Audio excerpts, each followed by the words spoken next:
Good morning. Good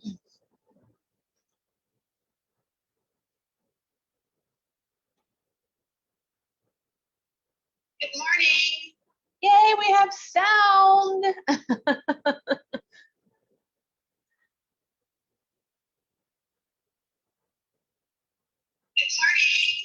Yay, we have sound. How did everybody like that invisible ice we were supposed to have overnight? So dangerous. No. Nope. I was able to get up and come to work this morning. It's not supposed to start maybe until around 10. So as of right now, Material Girls plans to be open unless the weather changes. I doubt anybody ventures out today, but we'll be here. Good morning, everybody. No, I didn't get to stay home. I'm here. I'm at the store. It's actually, I brought everything back, which I've done every day this week. I've taken everything home to teach with, brought everything back. So, yeah, so I'm here this morning. It's actually, it's a little easier here. Everything is set where I need it. I have the right stuff and the right equipment, so it's okay. If it starts to ice here in Charles County, I'll pack everything up and take it home. So yeah, it was supposed to start last night and go all the way into Sunday, according to the National Weather Alert, and it got moved to 10. So I'm sure something will eventually. Yeah, I did get a workout in this April, as I get called a pack mule, as I'm bag after bag after bag goes back into the car. Can fusible go bad? Yes and no. I mean, it can go bad in terms of it may not stick as well or adhere as well, but you can also overheat a fusible. So if you overheat it, over iron it, or try to overfuse it, you can, for lack of better word, melt the glue so that it doesn't stick anymore. So yeah, so it is possible for it to go bad. Sherpa, there we go. That's even better. It's like herding sheep. Good morning. All right, well, let's get started here. Let's learn about, what did we learn about? Oh, machine quilting with your embroidery machine this morning. So yeah, so exciting information, lots of fun stuff. I know it's not a new thing that we've talked about, but it's something that more and more people are getting into using their embroidery machine for. So I thought I would just touch a little bit on it. Plus, we do have an upcoming class happening here at Material Girls that we can use to learn this hands-on technique. So, right. So there are two types of quilting in the hoop, okay? There's going to be the type where you embroider and quilt each block separately in the embroidery module, and then sew them together. So that's a lot like the tiling scenes and quilt as you go, like normal, okay? Like we've talked about before, we talked about tiling scenes back at the end of 2020. Or there is the type where you piece the quilt top with your sewing machine, make a quilt sandwich, and then use your embroidery machine to do the machine quilting to secure it all together, okay? And so today we're going to talk about the second one, where you've pieced the top, and then now you're ready to do the machine quilting portion of it, okay? You're not super comfortable with maybe free motion, ruler work, things along that lines, and you want to make it look even more beautiful. So we will talk about that. All right, so first up, we need to talk about thread, needles, tensions, battings, all that good stuff that goes into the world of quilting. Good morning, everybody. Welcome. So let's talk about thread. You can use a lot of different threads. Okay, pretty much you can use polyester, which is what you would normally use to embroider with. You can use your cotton thread, 50 weight, 40 weight. You know, it's really gonna overall depend upon the look that you want on the machine. Okay, we do want to make sure that we are putting the same thread in the top as we are in the bobbin. Okay, and if you look at like polyester, and I have some examples I'll show you in a few minutes.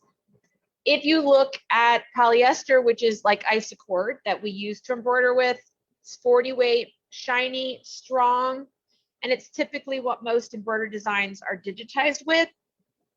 A lot of long armors, we machine quilt with it on the long arm. It's just shiny, strong, but not overly shiny, and it kind of blends in, doesn't make the quilting overly stand out. And then if you opt for cotton, the cotton is going to be, if you go with the 50 weight, it's going to look a little more traditional, like you did it with traditional free motion. But because of cotton and it creating lint, you may need to clean the machine a little more often while you are machine quilting it, especially as well with batting. Know that you are probably going to want, if you have the option and the availability on your machine, you're going to want to turn off your tie on and tie offs. Okay, those are the stitches that stitch in place to tie on at the beginning of a stitch and then tie off at the end. Because with that thicker thread, those tie-ons and tie-offs are going to create like an external knot. And you may not want them to show on the back like they will. So you want to maybe opt to turn them off and hand tie your own knots and berry threads. I know, bad words, you know, hand tie, bury your own, but that does give you the alternative of not having a bunch of little knots all over the back of your quilt. And you could also consider using a lightweight thread in your bobbin, which would minimize the appearance of those knots if hand tying and burying is just a no-no in your world. Okay. Variegated threads look really well in quilting, okay, because of their single stitch outline. They, you know, if you've ever used a variegated thread in a variegated embroidery thread, if you were using it for a satin stitch, it's going to give you like a striped effect because it's kind of like a candy cane. It's going to put those colors together, but because in quilting you're usually using straight line designs, it gives you that same appearance of changing thread colors without the striped effect. And again, the optional of turning off all your thread cutting and your tie on and tie off settings on your embroidery machine, just so that you don't have extra knots and extra little thread tails that you have to cut after you are finished. Now, the next thing to think about is tension. Okay, so in regular sewing tension, so this is if you were on your sewing machine, our upper thread and lower thread kind of pull at the same rate to give you a balanced kind of meet in the middle kind of look. If you've ever noticed when you switch over to embroidery, we usually have special threading that we do, or your upper tension on your embroidery machine, if it's automated, drops down to be a lower number than it was when it was quilting. Because in embroidery, we are looking for the embroidery tension, the bobbin, to be pulling more on the top thread so that our top thread comes to the back and that we can get a nice tight look, okay? So when we want to quilt with our embroidery machine, we really need to get quilting tension, which is the same as our sewing tension. So with that being said, how do I get my embroidery machines to have the same tension look as my sewing machines? And that's a couple of ways. One, you're going to use the same sewing bobbin case okay, and bobbin tension that you would use on the sewing side of your machine. So I'm going to speak from the world of Bernina because that's what I'm super familiar with. And so typically when we go from sewing to embroidery, our sewing tension is usually around a 4, okay? And then when we switch to embroidery, it will drop from anywhere from a 2 to like a 3.5, something along that lines. So we want to take our embroidery back up to a 4, okay, when we are quilting with embroidery. For those that have secondary bobbin cases, for example, like our Artista 730s, 200s, 640s, you have that second bobbin case that had that little pigtail on it that we always used when we embroider because that pigtail is designed to give you that extra tension. Or for our newer machines, we have the gold bobbin case or the yellow bobbin case. That's called the high tension bobbin case. For my Burnett machines, we call it the high tension bobbin case. We don't want to use those, okay? We want to use regular sewing bobbin cases. You're going to thread the machine just like you would for regular sewing. So my Bernina 8 series machines, you're not in your bobbin area, you're not going to thread that little extra step to get higher tension on your bobbin, and you're going to adjust your upper tension for everybody back to your standard sewing tension, which is anywhere between like 3.5 and 4. But I recommend, as with anything, if you're going to get into this and do this on a quilt, I would test first to find the best settings for the thread that you're using, the batting that you're using, the designs that you're using, because they may be slightly different depending upon what you're quilting, what thread you're using, you know, how thick or thin is your batting, and that type of thing. So if all of this concept of changing tension is just like, forget it, I'm never doing it, it's too much work, I don't want to do it, we do have an option. And if you want to quilt your machine without having to make any tension adjustments, it is basically, you're going to layer just your top and your batting. You will quilt through your top and batting, and when you're done quilting, you will put the backing on and then do some stitch in the ditch quilting so that you have some sort of stitching to hold the backing to your quilted top, okay? So if, you know, making tension adjustments or you can't, you know, your machine just doesn't do it, you can't get it right, this is a way to be able to get your quilt tops quilted with the beautiful elaborate quilting on the front, and then you put your backing on and you just have, you know, grid quilt stitch in the ditch, which is just fine. Most people are looking at the front of the quilt anyway. Embroidery needle. We're going to use a 7511 sharp embroidery needle, okay? It has a slightly rounded point. It has that larger eye in it. So that's going to help cut down the amount of friction that builds up around the needle as it is stitching at a high rate of speed, okay? And it's good for both regular quilting as well as dense embroidery stitches, okay? It's gonna be a fairly thin needle, so it pokes a small hole. Always start a project with a new needle, okay?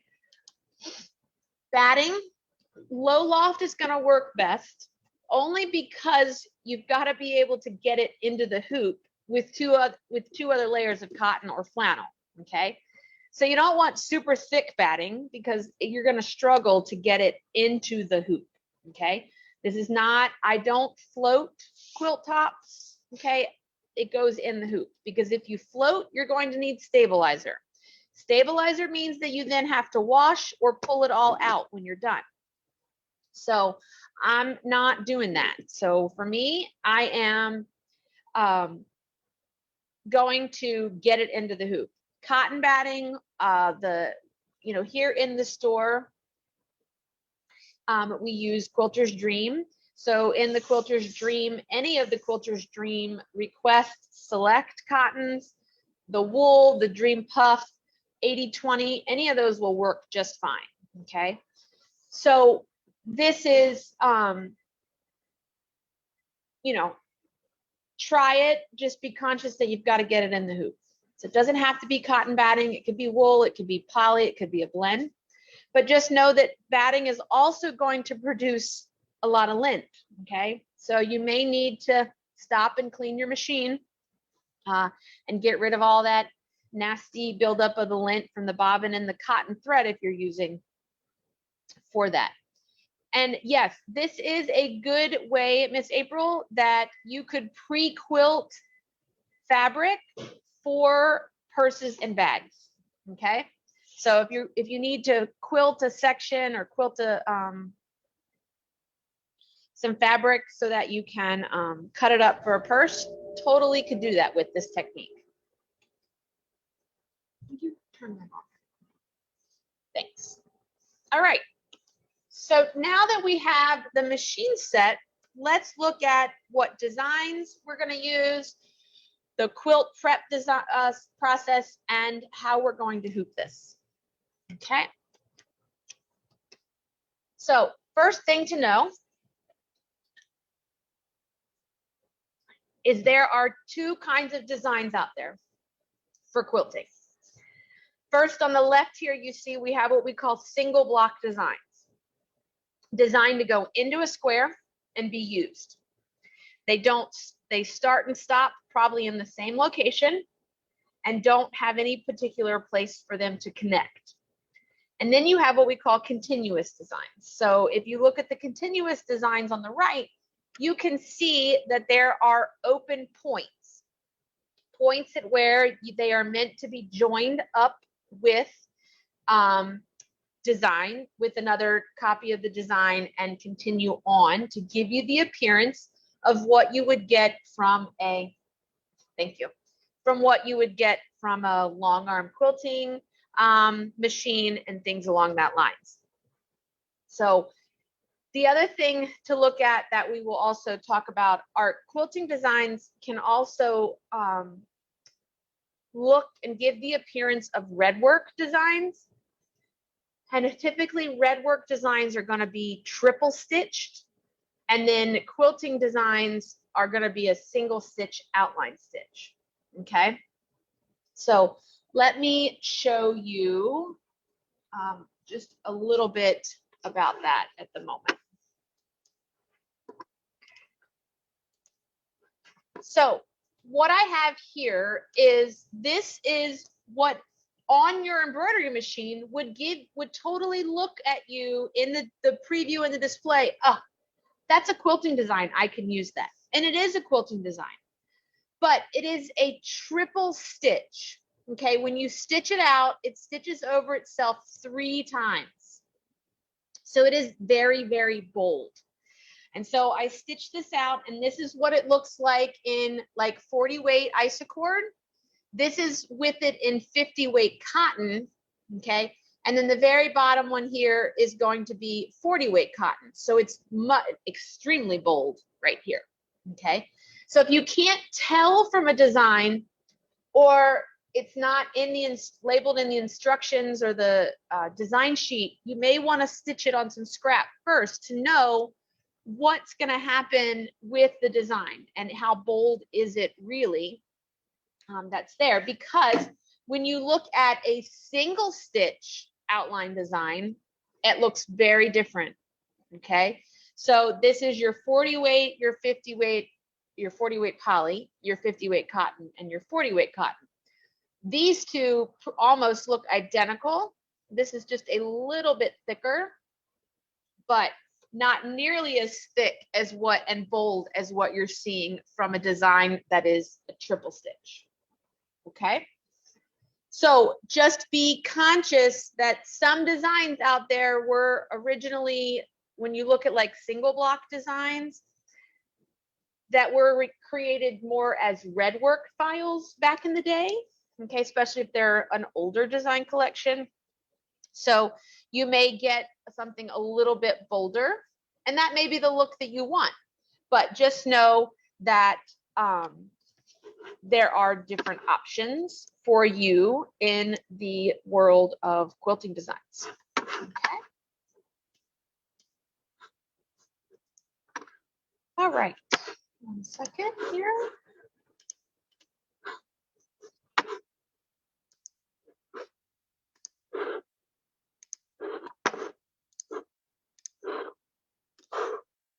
So you're going to prepare your quilt top as usual, okay?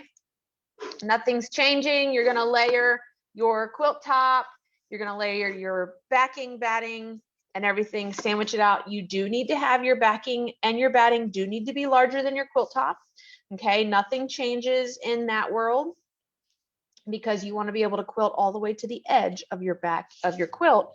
So you need to make sure that you have extra backing and batting to be able to get things into the hoop, okay? Now, the next thing to look at is going to be how to quilt these two different styles of blocks. And I'm going to cover single block designs first, and those are the designs that have no point of joining another design. Okay, so just like what's shown here, this design is meant to be stitched inside of a shape.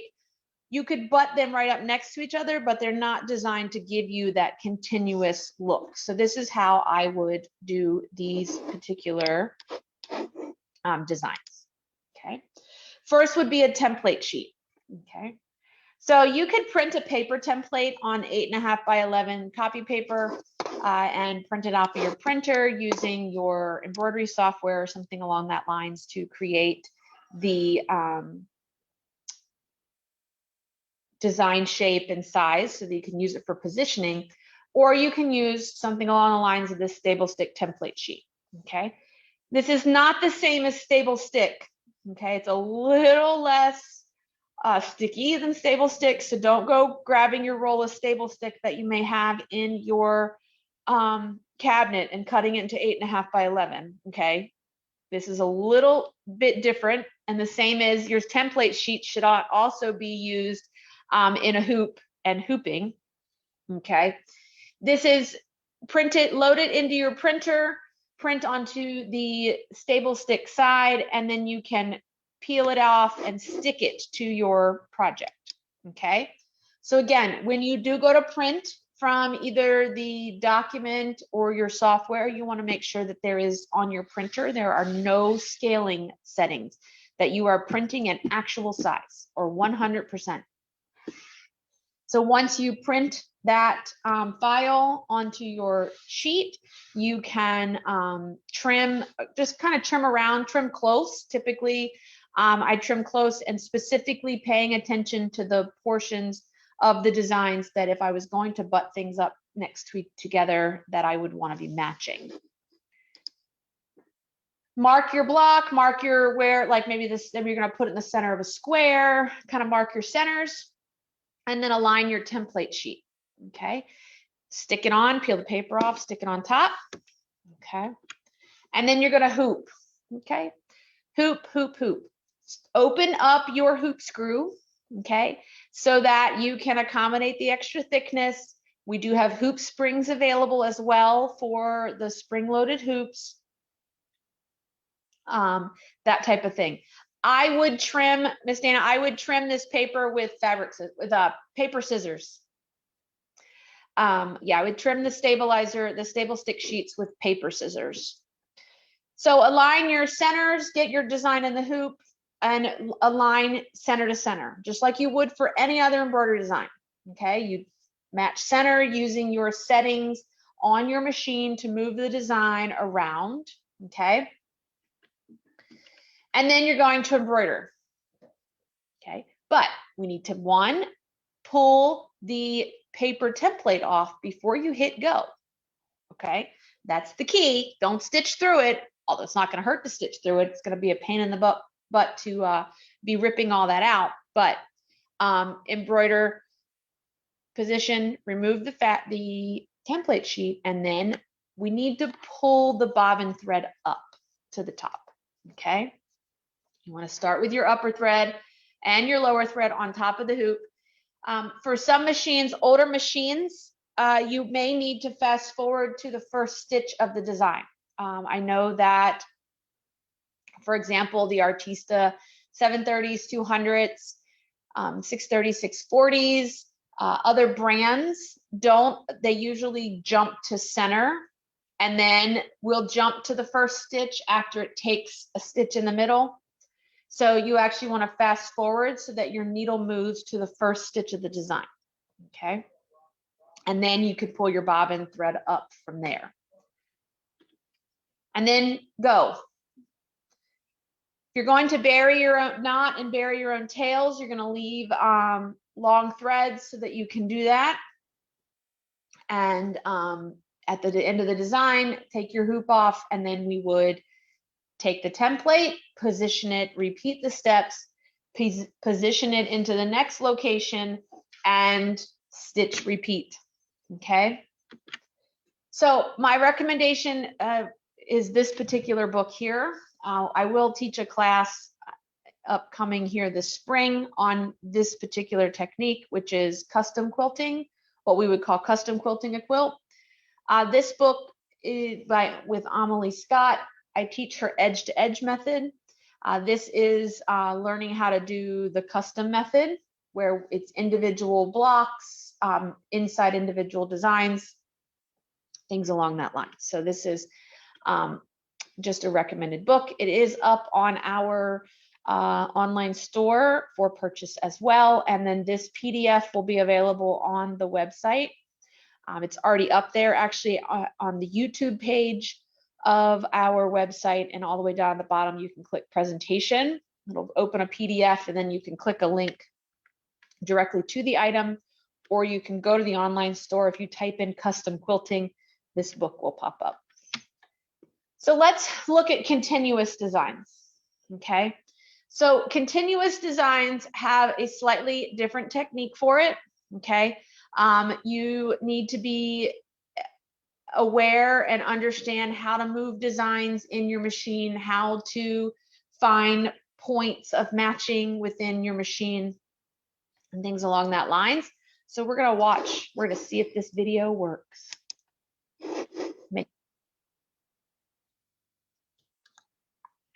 Fast forward a tad because we don't need to see all the supplies. So just bear with me a second.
So that's a quick overview. I teach a slightly different variation on that particular method from Amelie Scott Designs. This is the book, Edge to Edge Quilting on Your Embroidery Machine.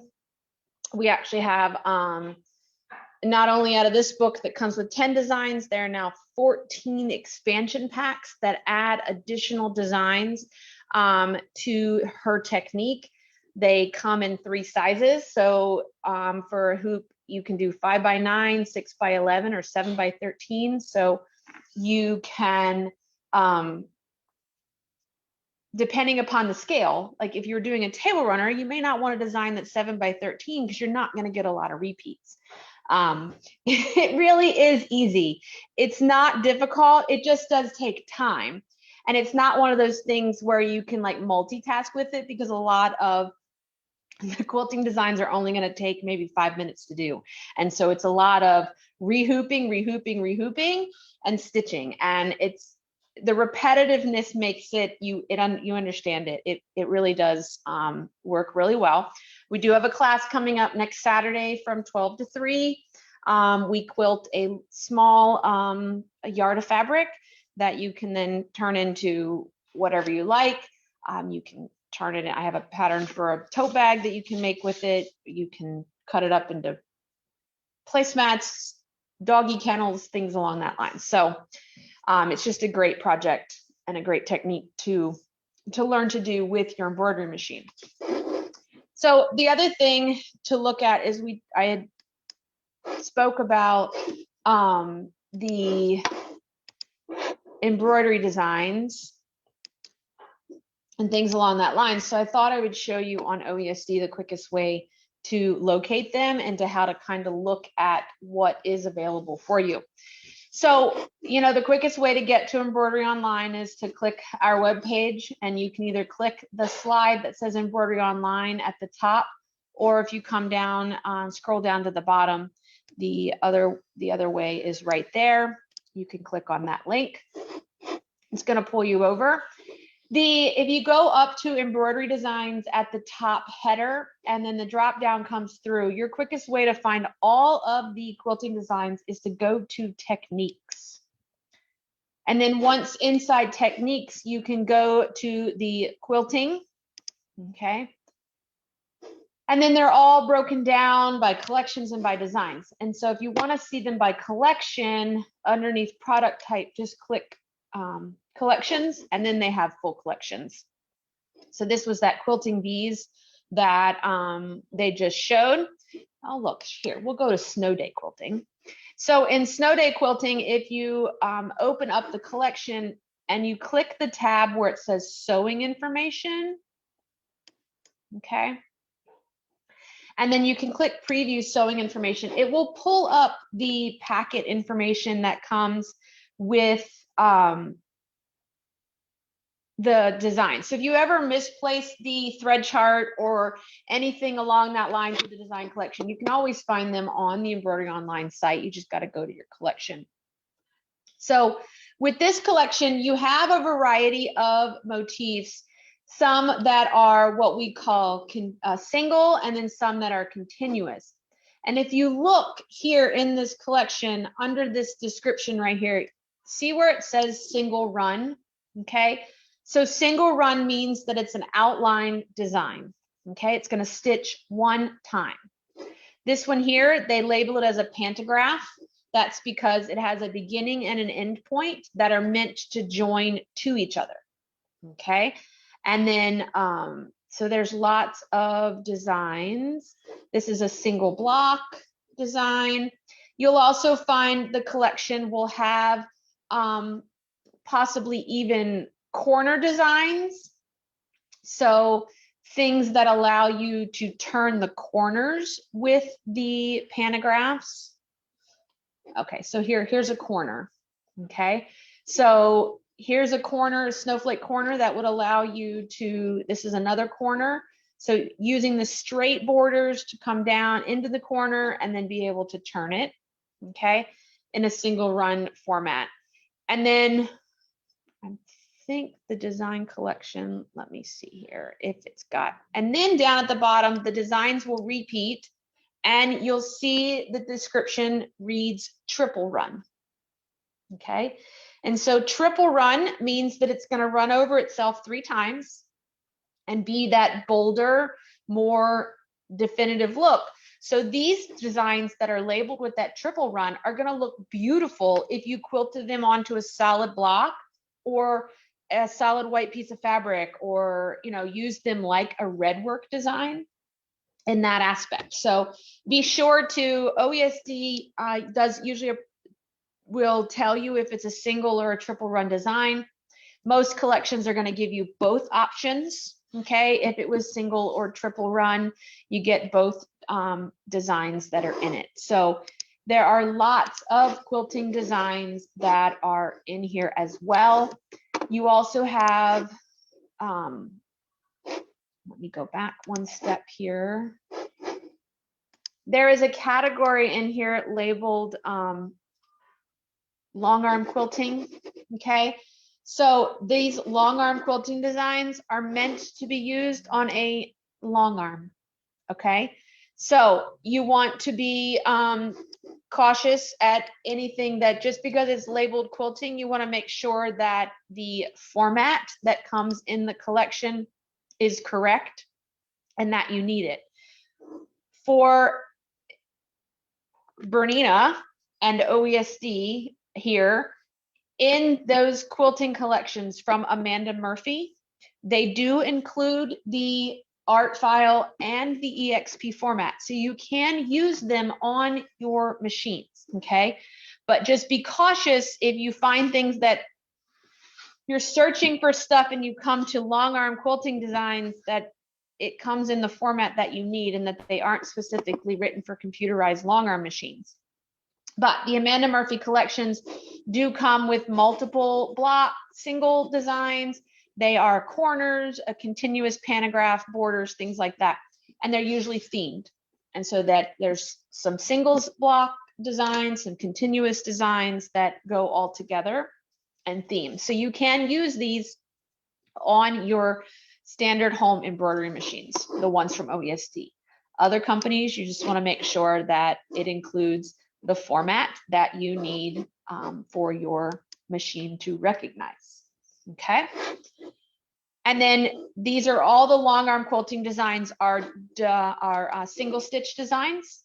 That way you can do that. And then anything that's listed under the line work and red work files are going to be they're going to be multi thickness. So they're going to be probably triple stitched, back stitched, but there's also going to be jump stitches and things in here. So some of them will be continuous, like the spider web and these things that they list as continuous. These snowflakes would have jump stitches. Sunbonnet Sue here would have jump stitches. So just run the design on scrap fabric first so that you kind of have an idea as to what it is going to do. Okay. Do I have any questions about this? This is, like I said, it's a very basic overview. The link to that video you can also is in the PowerPoint. You can also find, if we go back to OESD's website, under resources at the top, there's a link to their YouTube channel or to their videos, and there's lots of how-to videos on that page. So how to use alligator clamps, how to embroider on a shirt, towel, how to make a tiling seam, all of that. And then there's also the video on how to piece your quilt blocks and things like that. And this is the video that covers the piece your quilt blocks and perfectly place your quilting designs, is the custom quilting that we talked about first. Okay. Should you read the book before class? You don't have to read the book before the class, Miss Jennifer. I'm pretty much going to tell you what the book says. And so then you can choose to read the book later or in a couple months when you need to pick it up and do it again. But you do not have to read the book before class. I'm going to take care of that for you. All right. Well, Thanks for joining me for breakfast this morning. I hope that you all have a great, warm, safe day here with the unexpected weather. We have no idea what's going to happen or what's going to come to fruition. Yes, the class is taught online. It is not an in-person class. Okay, all brands of machines are welcome to the Quilting with Your Embroidery Machine class, and you can sign up online on the website. Thank you, Miss Danette. We are open for the moment. We plan to open and just watch or call before you come, because if the weather takes a change, we are going to leave. So be sure that you call before you come here. But we are going to unlock the door here in just a few moments. So, all right. Thank you, everybody. I hope you have a great rest of your weekend, and we will see you soon. Bye.